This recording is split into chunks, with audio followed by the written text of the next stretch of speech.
But before we do, we're going to listen to the Reverend Marilyn Osborne, who is going to teach us today something important. She always does. You know, it may look like I come every Sunday, but you know what really happens is I come this Sunday for Marilyn Osborne. Yes. Because I know I'm going to learn something. You've seen her bio. You know, it's sent out to you by Brian, and it tells you all about her accomplishments and her philosophies. But the only thing I can tell you is she's the lady that walks the talk. And that is so important to me because she has understanding from a spiritual nature that is so vital in these times. And her topic is life beyond the mask. Let's welcome the Reverend Marilyn Osborne. Thank you. Well, let me make a correction, then that's my fault, Sarah, because when you asked me for the topic, I talked about that last week, but that's okay, because we're gonna still kind of continue with that, but that's my fault, I got it to you late, as usual, right? So, as I was sitting there and you were playing these, the music, we take God with us everywhere we go, because God is in us. But the music that you played this morning, and we know the last one is my favorite, but they were so beautiful and so perfect. So I want to thank you for being obedient to what you heard, because they just magnify the presence of God in this place. So I want to thank you for that. So let's just take a moment and say a quick prayer. Precious God of the universe, thank you for all that you are and all that you're doing in our lives. We come right now, God, asking for a word, asking you to bless us with your divine wisdom, with a word to support us in our everyday lives, to help us be more of who we really are, and to live our purpose as you've designed us to do. In your precious name, amen. So when we talked last time,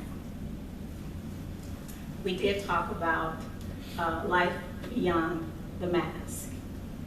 And we discussed the universal message that the pandemic brought, which was that collectively our lives had gotten out of sync and out of rhythm with the universe. And that God had just pressed the reset button and gave us an opportunity to realign, to reassess, and to recalibrate with God and His presence. And whenever there's a reset, there's always change. You know, when you go through, if you've ever been through a thunderstorm and you lose your power, the power goes out, things change because you notice that when the power is restored, the clock will blink on your clock or your microwave or your oven or whatever it is. And it'll blink until you reset. Because until something is restored, once it's disconnected from its power source, everything stops. And when it is restored, there's a change. Be it small, minimal, a change in time, a change in functionality, or whatever it may be. And I was thinking about this with my computer, because my work computer, gosh, it stores all of my information. Shaq is laughing because it's information is how I communicate with my colleagues, it's how I receive work, it's how I send emails, it's how I do research on the internet. It houses all my important documents and my go-to work and my cheat sheets. So if you ever wanted to know anything about me and my work life, you'd find it in my computer. because to me that's my lifeline to my job. But I remember had to be way over a year ago when I was working on a special project. And as I worked on the computer, there were times when the screen would freeze and I would hit Control-Alt-Delete and it'll come back. There were other times it would freeze and then I'd have to restart it and just cross my fingers and hope that the document that I was working on would be auto-recovered. And after so many times of doing this, I said, you know, let me walk over to our IT department. And when I did that, they took a look at it and they said, well, we're gonna have to reset your computer. And what that means is that, you said no, right? Because what it means is that they're gonna recalibrate it back to the original settings from the manufacturer's design. So any files I had installed, any programs, any applications that were added would be deleted.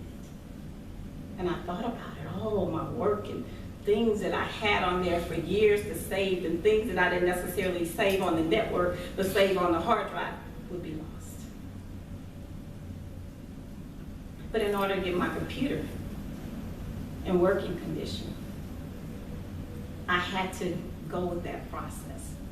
And I had to just trust that whatever I needed, I'd be given. That whatever I needed when I received my computer back, that I would still be able to function, I'd still be able to do the job that I'd been assigned. And so when I think about that, and I think about a pandemic and a universal reset, I think about how we've just gone through that or are still in the midst of it somewhat, and how each of us are being recalibrated to the original design of our Creator, made in His image and what He has purposed us for. So, what does that mean for us? It means that there's going to be a release of some of the files that we've uploaded to our mental and our emotional databases. It means that some of the old records from the past that we've held on to and we played over and over in our minds are going to be deleted. Because as we move into this new season of our lives, we're going to have to learn to travel just a little bit lighter, leaving all the heaviness behind and trusting that all that we are is all that we need in order to function and live our life on purpose. Because life as we know it is shifting and it's changing around us and within us. And we are being pulled away from all the physical and the outer and all those things that distract us from the truth of who we are and cause us to lose focus. And we're being propelled to a higher way of living, a higher way of being, which means, in a sense, we're being made free. Free from those things that weigh us down. Free from the burdens that we carry and free from the things that have limited us, things that have kept us stuck and kept us from moving forward. So today, if you haven't guessed, I just want to talk to you about freedom. Freedom. As spiritual beings, having an experience in a human body, inherent within us are the divine qualities such as love, joy, and peace, and freedom. And our experience of these is not contingent upon our circumstances or our situation. A Course in Miracles says, I am not a body. I am free. For I am just as God created me. So we are as God created us, no matter what it looks like. As OBDK said, we're all one. We're all as God created us to be. And the challenge we have with freedom, with peace, with joy, and with love is learning how to walk in it, learning how to walk in our freedom. So So I just want to pose a question to you, and it's a question that Stuart Weil, the metaphysical teacher, would often ask at his workshops. And the question is, if you're not totally free, ask yourself why. Why is that? Because we all have responsibilities and roles we play and duties and obligations. We have family and children and spouses. But that doesn't keep us from being free. And we all live in this society in which they categorize us according to our gender, our race, our education, our financial status. That doesn't keep us from being free either. And then there's disease, and there's sickness, and crime, and all of those things going on. They impact us. Everything that I've said has an impact on us. It doesn't stop us, though, from being free. Because what stops us from being free is just not knowing who we are. Because when we are unsure of who we are bound to our circumstances. We become bound to our limitations and anything that sounds good or feels good in the moment that we believe is going to make us better. See, freedom is about knowing the truth of who we are, that we are made in the image of a loving God, that all that God is, we are, that we are powerful, unlimited, whole, perfect, and complete, and that nothing that has ever happened to us, any hurts, any mistakes, any pains can detract from the truth of who we are. And no accomplishment, no success, or no victory can add to us. In order for us to experience freedom in our lives, we have to first know who we are. And secondly, we have to have a mindset of freedom. I took a break after working yesterday, and I was turned on the TV, and I don't know when the last time I really watched TV, and that was one of these missing persons shows, and I normally don't watch that stuff, it's a little heavy. And in this particular show, there was a man that was missing, his family reported him missing, and he lived in a small town. Everybody knew everybody, and he had a 7th grade education, and he was well in his 40s at this time. And he would do odd jobs just to make ends meet, or just to survive, rather. And he would often go into the local barber shop and sweep the floors just to earn money. And then one day, he hit the lottery, $30 million. And he bought a new house. And he bought everyone in the neighborhood, the family, the friends, he bought them homes. And he said, just pay me back whenever you can. But as they continue to talk about him at the end of his life, as of course this was a missing persons show, so we know that there was some things going on. But what they did say was that it wasn't until he had made his transition that his mother saw a vision of him, and he looked at peace. Because without the money, he struggled. With the money, he struggled. He had more money than just most people and what money could buy. But he still had no peace. Because you can live in a $2 million home and be tormented in your soul and not be free. Or you can live in a 2-room hut and have joy and peace in your soul and be free. Because money, status, our circumstances, and not even the people in our lives can determine our freedom, because it's a function of our consciousness. Freedom is a mindset.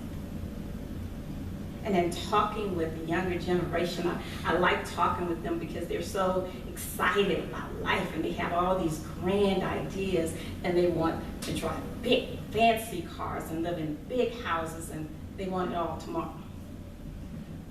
And what I say to them is, you know, big homes, big fancy homes, they come with big mortgages and big light bills. And luxury cars require luxury car maintenance and premium gas. So if that's what you want, because we're free to choose, and if that's what you can afford, go for it. But will it make you free? Because we have the freedom to choose anything and everything that we desire. But we have to be aware that some of the things, some of the choices that we make, they just don't lead to freedom. They don't lead to freedom. Many of us, or some of us, have spent a lot of time and a lot of our lives doing things and acquiring things that just have kept us bound. And one of the things that I think trips most of us up is that we know what we want, but we don't fully know or investigate what it's going to require of us. And sometimes it's not until we get it that we find out. It's not until we get the promotion that we realize it means we're going to have to work late every night. It's not until we move into the really nice new neighborhood with a new house that we realize this extra 35 minutes in traffic every morning getting to work is more than what I bargained for. This was a huge awakening last year when employees were allowed to work from home, and many began to realize that they had spent more time away from home trying to provide for their families than they had spent at home with their families. Some things that we choose don't lead to the freedom that we desire. So to maintain our sense of freedom, we have to be aware of what it takes to sustain our mental, our physical, and emotional well-being. Because sometimes we're only focused on the physical well-being. If I get this money, then I can do this. And we don't realize what it's going to do to us mentally or the toll it's going to take on us emotionally. So we have to make better choices, or conscious choices rather, to still steer our lives in the direction. And that just means paying attention. Paying attention to what we are allowing in our lives, what we're entertaining, what we're choosing to believe, what we're thinking, as well as the thoughts about what we're thinking. How we respond or react, what we're willing to do and what we're not willing to do. Because the simplest thing is, if what you're doing brings you no joy or no peace, you're not free. When our minds are free, we have clarity, and we can see all the wonderful opportunities before us. We get the creative juices start flowing, and we just become aware of problems and challenges. Some things problems we've had for years, it seems like just like that, when our mind becomes clear and we take our focus off the problem and allow the answer to come. In my neighborhood, there's an intersection that when you're driving down the street, there's a stop sign, but the view is obstructed because of the cars that park on the street. And this has been a problem for years, and you have to go to the stop sign and then drive out so far just to see if something's coming. By the time you do that, you know, a car might be coming. And so this has been going on for years, and just recently, 2 weeks ago, I had an aha moment. So I picked up the phone and I called 311 and I said, we need a sign at this intersection. Can you put a no parking to the corner sign? And they took my information. The next day they came out, I got a call. I was in my car about to leave the neighborhood, and the gentleman said, hey, I'm from the city of Houston and I'm here at this intersection you were talking about. I said, I'm gonna turn around, hold on, I'll be right there. Turned around, went and found the guy, explained to him what was going on. He took the pictures. Shaq, is there a sign there now? And so now, there's a sign in the neighborhood that allows us to see, and that view is no longer obstructed. So, yeah, right? That's what I said. So when our minds become clear, things can happen just like that, because the answers to any problem and every problem that we have, the answers already exist, because God's not creating something new out of the sky. It's already there. We just have to have the open mind and open heart to be able to receive it. So often we expend so much energy trying to figure things out and trying to fix it, when all we need to do is free our mind and allow the answers to come, because they will. How many times have you misplaced your keys, or misplaced my eyeglasses, and I'm looking all around for them only to figure out they were right there, the keys were right there in front of me, or the glasses were on top of my head the whole time. I've done that more than once. Because when our minds are free, we become open to ways, new ways or different ways of doing and being. And we can realize that every moment we are free to choose to be better, to do better, to be a better father, mother, a better parent, or partner, husband, wife. And we can choose to live on purpose and choose those things that will keep us aligned, keep us calibrated with God and His will for our lives. And the good thing about it is, if we get off track, and we know we do at times, we have the freedom to change our minds. And women, we're good at that, right? We can change our minds. We can choose to restart. We can choose to reset our own selves and get back on track. So as I wrap this up, I just want for a moment to end with a declaration over all of us. And I declare that we are free. We are free. We are free. Our minds are free. Our body is free. Our emotions are free. Our soul is free. Our families are free. Our financial situations are free. Our homes are free. We are free indeed, just as God created us to be. Thank you.